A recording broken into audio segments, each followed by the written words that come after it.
آتی ہے کہ اگر کوئی شخص نماز پڑھ رہا تھا، وہ سورت کی تلاوت کرتے کرتے ایک دو آیات بھول گیا، تھوڑا سا اس نے ٹرائی کی کہ میں اس کو آیات یاد آ جائیں، نہیں یاد آئیں تو اس نے ان کے آگے سے تلاوت کو کنٹینیو کیا، کہ ایسا کرنا صحیح ہے؟ دیکھیں، مشورہ یہ ہے کہ ایسا ہرگز نہ کریں۔ یہ ضرور غور کر لیں کہ اگر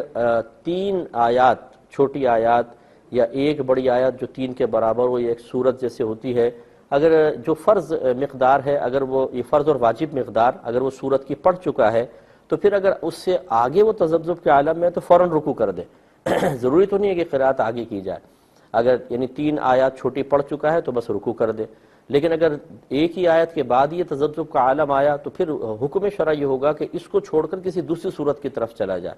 اس کو نہ کرے، اس طرح نہ کرے درمیان میں چھوڑ کر آگے بڑھ جانا۔ اس میں نقصان کا پہلو یہ ہے جو میں عرض کرنا چاہ رہا ہوں کہ بعض اوقات یہ جو پہلی آیت پڑھی اس کا مضمون کچھ ایسا ہوتا ہے کہ اگر بیچ کی آیات چھوڑ کر اگلی آیات کو ملا لیا جائے تو معانی کے اندر بہت بڑا فساد پیدا ہو سکتا ہے۔ مثال کے طور پہ مومنین کا تذکرہ چل رہا تھا کہ جو اللہ تعالیٰ کی اطاعت کرتے ہیں، فرض کر لیں، اور دو آیت کے بعد آپ نے اس کو ملایا تو آگے اس طرح مفہوم آ رہا تھا وہ جہنم میں ہمیشہ ہمیشہ رہیں گے۔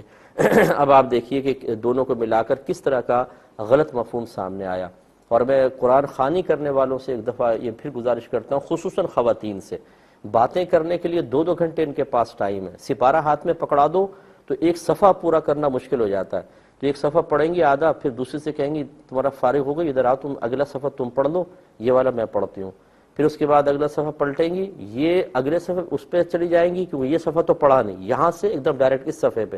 اور وہ دوسری والی جو تھی وہ اس سے ایک دم ڈائریکٹ اس صفحے پہ، وہ یہ والا صفحہ نہیں پڑھے گی۔ اور ان میں بھی بعض اوقات ایسا ہوتا ہے کہ معنی ایسے متصل ہوتے ہیں جن میں بہت زیادہ فساد ہوتا ہے، اس لیے اس طرح ہرگز بہنیں بھی نہ کریں۔ خیر بھائی بھی کم نہیں ہیں،